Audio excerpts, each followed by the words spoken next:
labor projections are not good. Talking with the folks at Job Service, there are tens of thousands of jobs open in the state and not very many applicants. So we're going to go into 2023 with a serious workforce shortage. Thanks everyone for tuning in or joining us for the Director's Cut. We're talking about August production. We're always 2 months behind because of the reporting and correction requirements. So really almost dead flat on the crude oil production, less than 500 barrel a day increase. And so actually, I guess about 700 barrels a day. I want to correct that. So I just considered it flat. It's a preliminary number, and it may go up or down a little bit, but it isn't even a 1% change. I think the good news, it's exceeding revenue forecast by a little over 7%. So the revenue forecast was based on 1 million barrels a day, and at 1.073, we're 7.3% above that. So both the volume and the price are exceeding the revenue forecast. August oil price, North Dakota market was $90.34, and Justin will have a little more information to share about that, but that exceeded the revenue forecast by 81%. So some conversations with some legislators yesterday in Watford City, the comment made was all the buckets are full. And so if you know how North Dakota plans to use oil and gas revenue, we learned from the boom and bust of the 1980s not to count on oil and gas revenue for ongoing bill payments, but to put the money in buckets and then spend it out of those buckets, usually late in the biennium or the following biennium. Permitting has settled back into the 50 to 60, 70 range. So it's very steady, steady stream of oil and gas drilling permits coming in. The rig count, essentially unchanged. We got a couple rigs moving, so we're at 43 today. Just a reminder, the all-time high was 218. And so those 43 rigs can do the work of probably 85 to 90 rigs during that boom time. We actually have 2 wells being drilled on federal surface. And I always like to track New Mexico. Those are the folks that just passed us this last year. They're at 113 drilling rigs. And so again, people continuously ask, well, where did all the rigs go? They went to the Permian. And so Texas and New Mexico have seen, with the high oil prices, a continuous increase in drilling activity, unlike North Dakota. Waiting on completion, essentially no change, and inactive wells, pretty much a no change there as well, about 60 more inactive wells, so nothing much going on there. Steady stream of newly completed wells.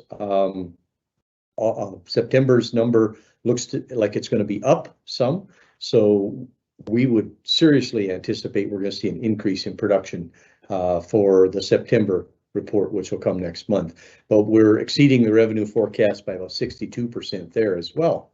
So we're at a record number of producing wells, but not a record production. And that just speaks to a mature play where we're just replacing the decline. We're at 45 rigs and 15 frac crews. We're just replacing the oil decline of the existing wells with new wells coming on. A little bit of an uptick on Fort Berthold, 2 additional drilling rigs there. So we had basically 2 rigs move from outside Fort Berthold onto Fort Berthold. It's an even split between trust and fee lands on the reservation. A little bit of a decline in Fort Berthold production, but very, very slight. And very few wells waiting on completion on Fort Berthold. We're down to only 17. So the majority of those 450 are off Fort Berthold, and interestingly enough, a third of them are one company. So we've been working with them and having conversations, trying to figure out what their pace is going to be in terms of completing those non-completed wells. And they're only operating 1 frac crew. So they're not looking at a very high pace of completing those wells. A little bit on comments then. Drilling rig count has just stalled out in the mid 40s, going to hang there for the rest of the year. completion crews, like I said, only 15 operating. Interesting news from OPEC. OPEC had talked about increasing 500,000 barrels a day, increasing 500,000 barrels per day. Then they cut that to 100,000. Then they canceled that 100,000 cut or 100,000 increase. And now they went for a 2 million barrel a day decrease, looking at the fact that OPEC is convinced that the world is either in or sliding into recession, and that's going to reduce demand. And we can kind of see that in storage volumes around the world, but they're still below normal. One thing to talk about on the federal front is we received an email from the U.S. Department of Justice that by the end of October, BLM is going to come out with a new venting and flaring rule. So we've been in litigation with BLM over venting and flaring for about 6 years now, if I am counting correctly, and that saga will continue. So we're anticipating that by the end of the month, we're going to see a new venting and flaring rule out of the Bureau of Land Management. It is just a continuous game of what's next with the Department of Interior in terms of erecting barriers to increased oil and gas production on federal lands. And this will just be the latest round.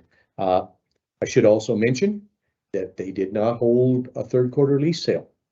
So their deadline was September 30th to have a third quarter lease sale, and there was no third quarter lease sale. So there's going to be at least 2 pieces of litigation, maybe 3 going forward with Department of Interior. One of them being, the ongoing venting and flaring. We have the case that's still in federal court, asking for a writ of mandamus, ordering them to start following the law and holding the lease sales. That was put on hold by Judge Traynor because of what was going on in the Louisiana litigation. The Louisiana litigation was recently a new ruling by the Fifth Circuit in the federal Fifth Circuit, and they explicitly stated that only the states who participated in that litigation were affected by their decisions. So now that removes that uncertainty from our litigation, and we're going to try to move it forward.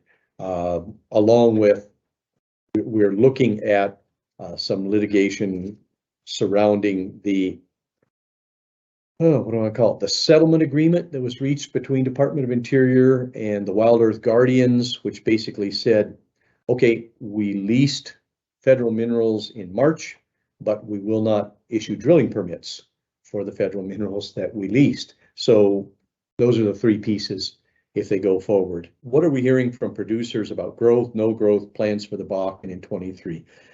Basically, they're telling us the larger producers plan to hold their production flat. Everyone from Hess to ConocoPhillips planning to hold their production flat. Continental Resources is looking at maybe a bit of growth, as is Devon. So flat to no more than 2% in 2023. Permitting applications, we have a steady stream of permit applications coming in. I think we've resolved a lot of the difficulties we were having with the North Star system, and so steady to up slightly. Labor projections are not good. Talking with the folks at Job Service, there are tens of thousands of jobs open in the state and not very many applicants. So we're going to go into 2023 with a serious workforce shortage, and that's just going to continue. It was nice to be in Watford City yesterday and look up on the hill and see the Career and Technical Academy under construction. They were pouring concrete yesterday. So hopefully we're on the track to start growing our own workforce here in the state. Also got asked about the Tier 1 area, the core geographic area of the Bakken, and what our anticipation is for that area. It's about 80% drilled up, so there's not a lot of drill slots left in that area. Projections are for that production to be held flat going forward. The encouraging thing for the tier 1 area is enhanced oil recovery.